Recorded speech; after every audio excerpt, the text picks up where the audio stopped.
Okay folks, my name is Jim Devine. I'm working with Advanced Energy Panels, and I'm going to show you today how our energy panels will make an old window Energy Star efficient and air seal it at the same time. This is one of our energy panels.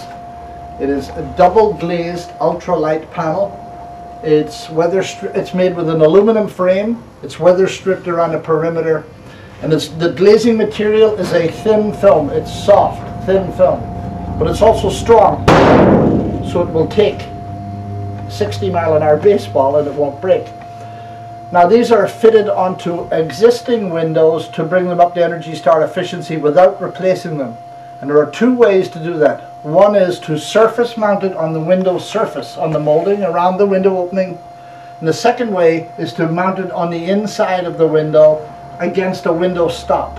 This is a window stop, this strip of wood going up. It actually goes up both sides and across the top. The recessed mount panel goes in against that window stop, and the surface mount panel goes on the surface.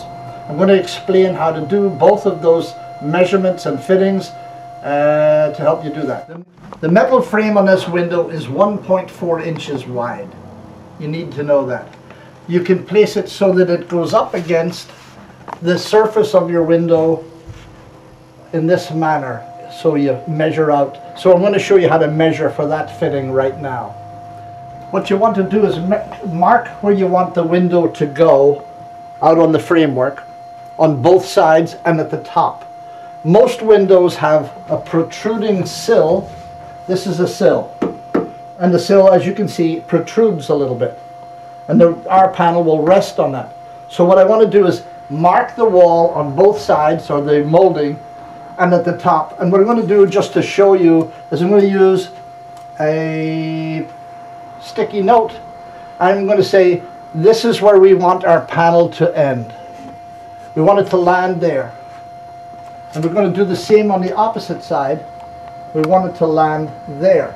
So that's where we say our panel is going to end. Then what you can do is measure from one sticky note over to the other one, take the exact measurement, 26 3/4 inches, which is the distance between these two sticky notes, and that is the width of the panel you want for a surface mount panel.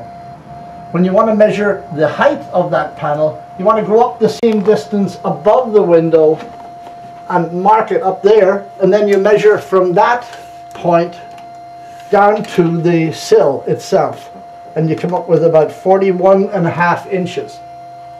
Now you have the width and the height necessary to make a panel for a surface mount panel. I'm going to show you how, after the panel is built, this is what it looks like.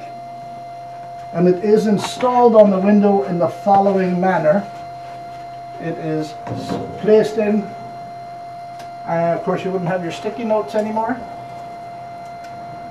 and it's locked in place with locking twist clips, which are these clips here. You just take a screwdriver and you screw those clips in. A quarter of a turn of a clip will lock it in place, and a quarter of a turn will release it. Of course you would put another clip up in the middle in this one, and another one at the top. So that's how you measure and how you install a surface mount panel. Now I'm going to show you how to do a recessed mount panel. These are the window stops which I've shown you. If you don't have a window stop that's suitable, you can easily go to a hardware store. I'm holding in my hand two different rather common pieces that can be bought in a hardware store. They're made of composite material, which is very easy to cut and very easy to work with. What I'm going to do is I'm going to put, like what you would do is get it and put it inside the window like this, put a bead of weather strip behind it, and just screw it into your window or nail it in. So window stops, when you recess a window, are very important. There are a lot of varieties of thickness of material at your local hardware store. So what we're going to do is we're going to measure the width of the opening. So you measure in against the side like that, against the side of the windowsill or the window jamb, and you measure over to the far side, and that looks like it's 24.25 inches. So you've got a width. Then you measure the height, which is from the sill up to the top of the window jamb or up inside. So you measure that way, and you come up with the measurement for that, and that's 41.5 or 40.5 inches. Now that you've got those measurements, what you do is you reduce both the width and the height measurements by 1/4 of an inch. So you subtract 1/4 of an inch off this one, subtract 1/4 of an inch off this one, and the purpose in that is so that you can get the panel into the opening despite mild irregularities. On this one you can actually see a screw sticking out just a little bit, and if you made it too tight, that screw would interfere with your ability to put the panel in. So the 1/4 of an inch allows an 1/8 of an inch of play all around. Now once we build the panel, or you would have it built and sent to you, how it would be installed would be first it would be laid in place on the base like that, and pushed in against the window stop. The weather strip again is air sealing it, and it's also creating a thermal break, stopping the heat from going outside. We've got a pin, a clip that goes in to hold it in place, and you drill a small hole in the side of your window jamb, and you push this nylon pin into the hole, and that holds the window in place. But what you'll notice, what we do is we do not use a screw. When you want to remove the window, you simply pull the pin out, and you pull the pin out on this side as well.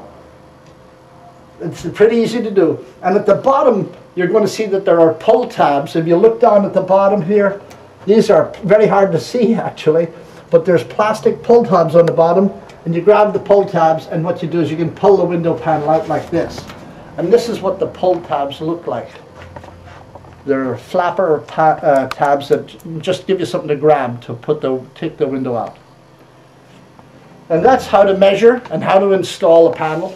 And again, like I said, on the recessed mount, you always subtract 1/4 of an inch on the height and 1/4 of an inch on the width. On the surface mount, you mark where you want it to end on the top and on the sides on the molding.